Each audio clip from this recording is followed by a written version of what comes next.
Hi friends, இன்றைக்கி lunch என்னான்னு பார்க்கலாம் வாங்க. இன்றைக்கி வீக்கெண்ட், ஆனால் வெஜ்ஜு தாங்க வீட்டில்.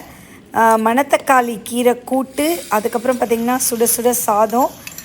இன்றைக்கி கொஞ்சம் வெளியில் போக வேண்டியது இருந்தது அதனால தான் வந்து சிம்பிளான லன்ச்சு தாங்க. அதுக்கப்புறம் தொட்டுக்க பார்த்திங்கன்னா வாழைக்காய் வறுவலுங்க.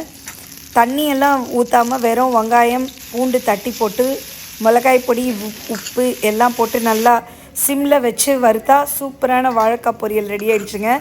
கீரையோடு இந்த வாழைக்காய் பொரியல் சாப்பிட ரொம்ப சூப்பராக இருக்கும். கீரைக்கு கொஞ்சமாக நெய் விட்டு சாப்பிட்டா சூப்பராக இருக்குங்க. மத்தியானத்துக்கு அப்புறம் பார்த்திங்கன்னா நான் துபாய் மாலுக்கு போயிருந்தேங்க ஃப்ரெண்ட்ஸோட. அங்கே ஒரு மிட்டாய் கடையில் இந்த ஜெல்லி பீன் எனக்கு ரொம்ப பிடிக்கும். அது கொஞ்சமாக வாங்கிட்டு அதுக்கப்புறம் அக்வேரியம் கிட்ட கொஞ்சம் டைம் ஸ்பெண்ட் பண்ணேங்க. மீனெல்லாம் பார்க்க ரொம்ப சந்தோஷமாக இருந்தது. ஃபுட் கோர்ட்டுக்கு போயிருந்தோம். எனக்கு எங்கள் ஃப்ரெண்ட்ஸுக்கு பிடிச்ச மாதிரியெல்லாம் சாப்பாடு வாங்கிட்டு ஷேர் பண்ணி சாப்பிட்டோம்.